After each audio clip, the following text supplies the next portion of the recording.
Hey everybody, it's Leslie from Sew A Lot Creative Sewing Centers in Centerville, Ohio and Lexington, Kentucky, bringing you April's month of the Kimberbell Fill in the Blank Club that we offer, with some instructions and tips and tricks on how to make the cute little terrarium zippered pouch on one of the zipper pouch blanks that you've got as your blank for the month of April. It's this cute amethyst color velveteen zippered bag ready to stitch on, zipper installed, lining already there. It makes a great, quick, easy gift for anybody that you know. I've also got my kit that we created for this design. It's got your vinyl, your leather, your felt pieces, and your fabrics in it.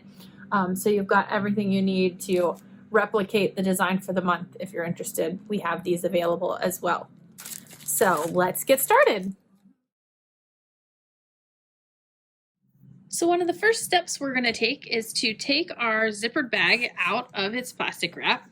You'll find that it has two velveteen sides and two cotton sides. All the edges have been serged nice and neat, and the zipper will be closed.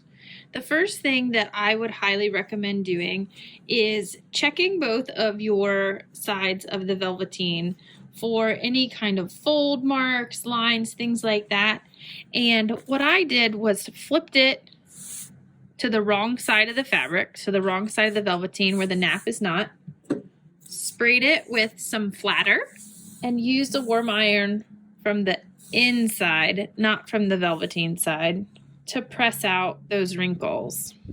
Just get it nice and pretty so it doesn't look like you have creases in that bag. So we're going to do that on both sides of the bag, which I've already done on this side. Then we're going to go ahead and you're going to take a piece of fusible, woven fusible interfacing. So it can be the Woven Fusible brand. Kimberbell has a fusible backing.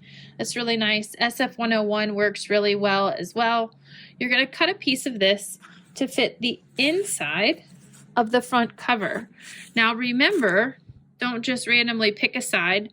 That if you want your bag to zip from right to left, like most people tend to, you're going to make sure you choose the side so when it's laying out that the zipper pull is over here to your left. And you're going to take the fusible side down against the wrong side of the fabric. And as you can see, I cut mine just a little bit smaller than the bag size. The design isn't going to take up the whole thing, so you don't have to cover the entire piece. And I like to use a pressing cloth, and I'm just going to press this to activate the glue so that it sticks to the inside of my bag. This is just going to give our embroidery a little bit extra stabilization so that those stitches stay nice and flat and that embroidery sits really pretty on top of that bag, keeps it from drawing in a little bit. Adding a woven fusible stabilizer to the back side of your embroidery fabric, your base fabric, can be really helpful and act as that additional stabilizer with a lot of different types of embroidery. So that's what we're gonna do here. Once that glue is activated, put down on there, we're ready to go to our hoop. So today I'm using my 240 by 150 hoop for this embroidery design. The design is going to be two parts. One is the crosshair centering stitch, which is one design, and then the design that is the terrarium will be our second design. So you just always want to make sure if you're using that crosshair design that you're making sure that you're stitching it in the hoop size that you're going to stitch your final project in, not just the smallest one the crosshair will fit in. So just always kind of keep that in mind. Know what size your final design is that's going on that crosshair. We're going to use a sticky tearaway stabilizer. So it's a paper back on one side that's slick and smooth, and then a tearaway stabilizer paper on the top.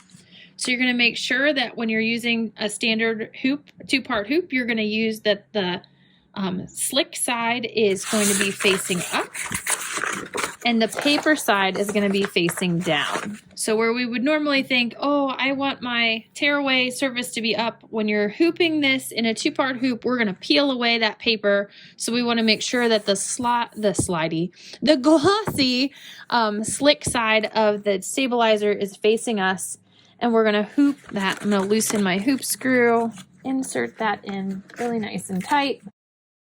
use my locking clasp and tighten my hoop screw down. Once I have that all nice and tight, I'm going to take my seam ripper or a pair of my scissors, and on a flat surface, I'm just going to lightly press across that paper and score it so that I can peel away that paper and expose the sticky. Then we're ready to take our hoop to the machine, load our crosshair design for centering, and get ready to stitch.